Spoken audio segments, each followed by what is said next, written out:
Langsung saja kita akan berkenalan dengan narasumber kita yang saat ini telah hadir di studio RKU dalam acara Dialog Daerah untuk edisi siang hari ini.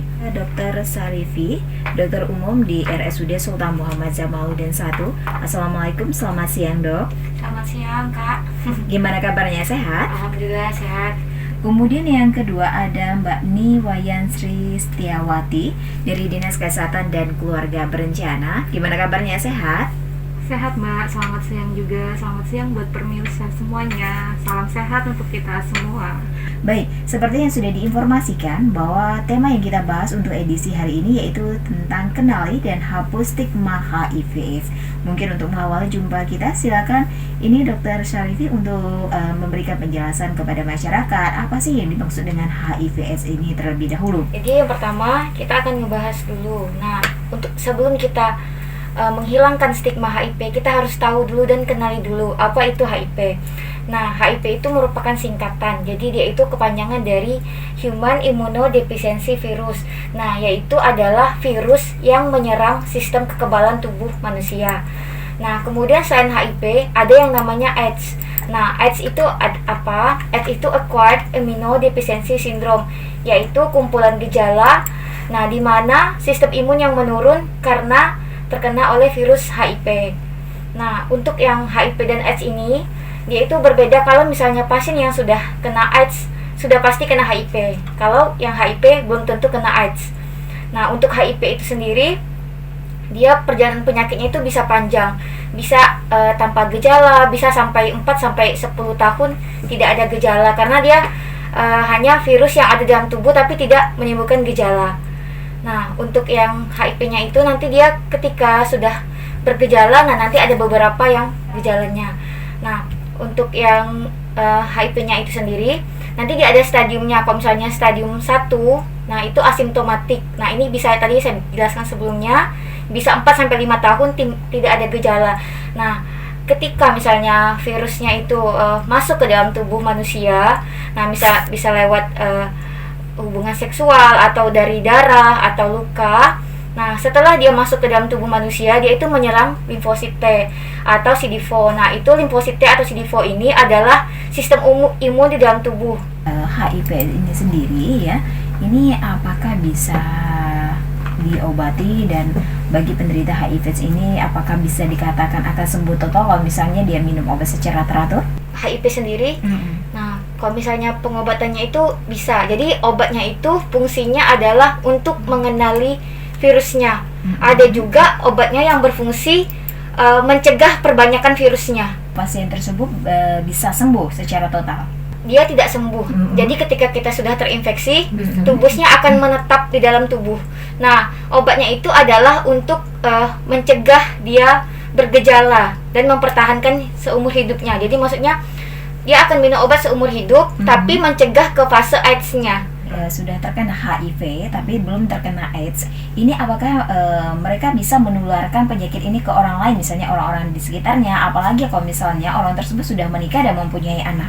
Jadi kan untuk yang penularan HIV itu sendiri kan, ya yang pertama kan bisa lewat darah. Nah, darah ini lewat gimana? Darah ini adalah luka. Misalnya kita luka dengan kontak sama orang yang luka juga sama-sama luka, tapi salah satunya diantaranya ada yang kena HIV. Jadi bisa, atau luka yang karena menikah, misalnya hubungan seksual tidak aman. Pasangan kita mempunyai virus HIV, kita berhubungan seksual. Nah, jadi kita berisiko untuk tertular dari pasangan kita. Atau kita bermain atau jajan di luar, maksudnya kita melakukan hubungan seksual berganti-ganti pasangan. Kita kan nggak tahu pasangan yang lain selain pasangan kita itu kan apakah hanya punya satu pasangan atau punya pasangan yang lain juga, kayak gitu. Karena ketika kita seks atau melakukan hubungan itu kan sudah pasti terjadi penetrasi. Nah, jadi ada luka. Nah, jadi dia bisa juga lewat luka, lewat sperma, jadi nanti luka, jadi terkena HIV. Baik, tadi kita sudah berbincang dengan Dr. Sarifi, dokter umum di RSUD Sultan Muhammad Jamaluddin I. Kemudian yang kedua ada Mbak Niwayan Sri Setiawati dari Dinas Kesehatan dan Keluarga Berencana. Baik Mbak Niwayan, kita lanjut. tentang tema kita untuk edisi hari ini, yaitu tentang stigma HIV/AIDS. Oke, silakan nih Mbak. Mungkin ada yang ingin disampaikan kepada para pendengar dan seluruh masyarakat Kabupaten Kayong Utara. Penyakit HIV ini udah kita tahu udah dari lama. Cuman berita yang digebu-gebukan itu tidak seperti layaknya COVID ya, kayak gitu. Kemudian dilihat dari berbagai kasus yang ada, dilihat dari situasi dan kenyataan yang ada, bahwa ternyata di Kayong itu sudah ada kasusnya, tetapi kita tidak berani mengungkapkannya. Nah, di sini karena adanya stigma. Kenapa stigma itu ada? Karena ada batasan dari masyarakat, pengertian masyarakat yang belum begitu paham tentang apa itu HIV yang tadi telah dijelaskan oleh Dr. Sarifi tentunya. Mudah-mudahan pemirsa semua warga Kayong Utara sudah sedikit paham tentang HIV sehingga bisa menghapus stigma. Di mana stigma itu bisa dikatakan cap diri kita yang negatif terhadap penyakit tersebut di dalam pribadi kita, begitu.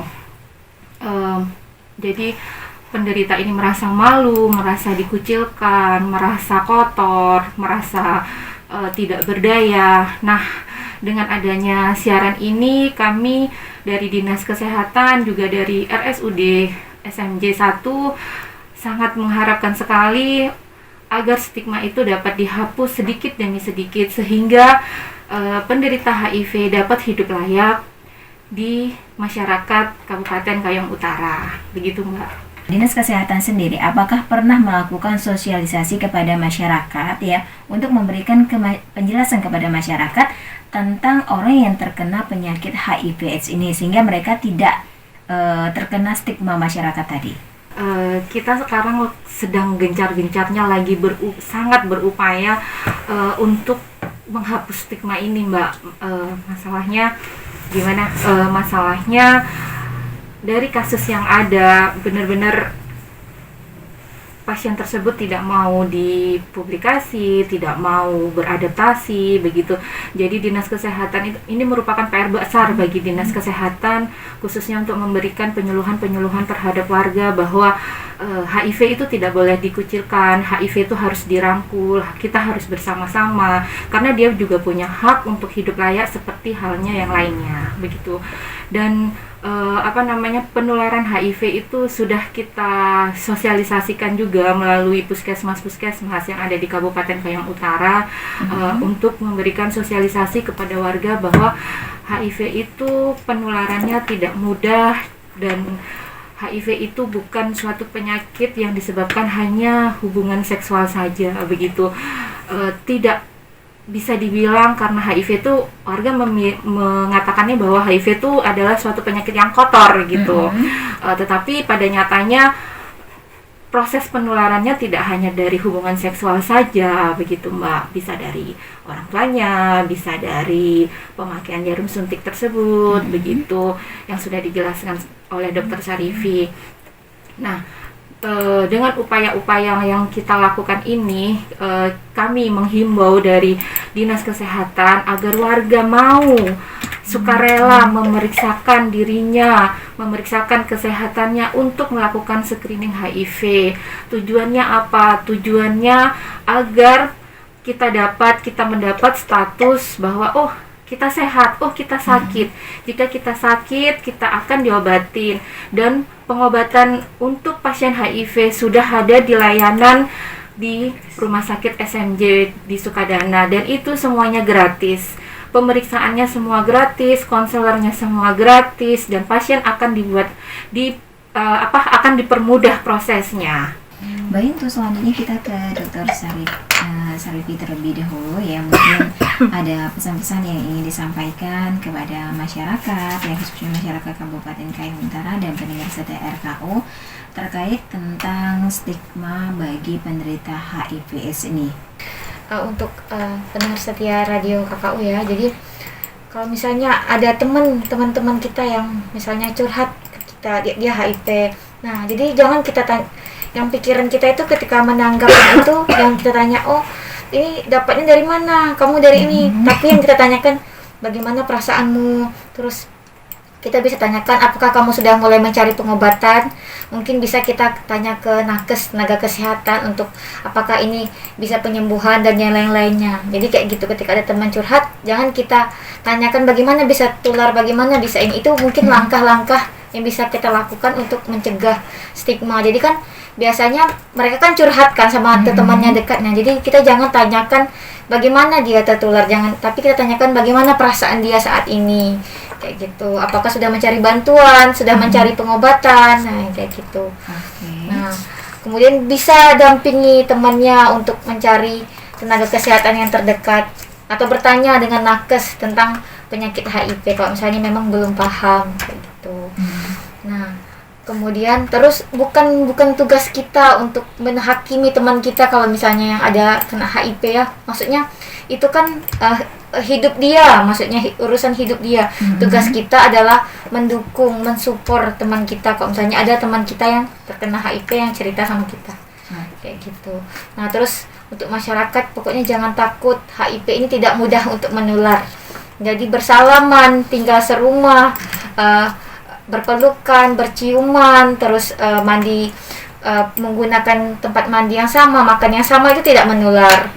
Nah, pokoknya setiap kita yang berumur 16 tahun ke atas dalam produktivitas seksualnya masih aktif, kita harus cek HIV minimal sekali seumur hidup. Kalau bisa setahun sekali lebih bagus lagi. Karena dengan kita rutin periksa, kita itu sudah salah satu tindakan besar untuk mencegah stigma di masyarakat. Artinya, kita memberitahu masyarakat bahwa periksa HIV ini adalah normal. Dan pemeriksaan HIV ini adalah pemeriksaan rutin seperti pemeriksaan darah yang lainnya. Ini Wayan Sestiawati, mungkin ada yang ingin disampaikan terkait tema kita untuk edisi hari ini, yaitu kenali dan hapus stigma HIV/AIDS ya. Terutama untuk pendengar dan masyarakat Kabupaten Kayak Utara khususnya. Sebenarnya screening HIV/AIDS ini udah dilaksanakan dari tahun 2019 ya, dari triple eliminasi itu, yaitu ibu hamil wajib diperiksa hepatitis, HIV, sama sifilis. Nah, di situ tuh sebenarnya ibu hamil sudah ikut sumbangsih ya dok, ceritanya udah ikut sumbangsih besar dalam screening mencegah HIV tersebut.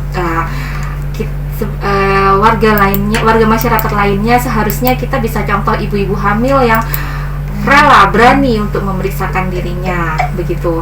Nah, kemudian tidak ada salahnya jika kita mempunyai teman atau keluarga yang memang positif, dia tetap harus hidup layak seperti orang yang sehat, bekerja seperti biasanya. Maka kita tidak boleh menghakimi, kita tidak boleh justifikasi dia, kita harus rangkul, kita harus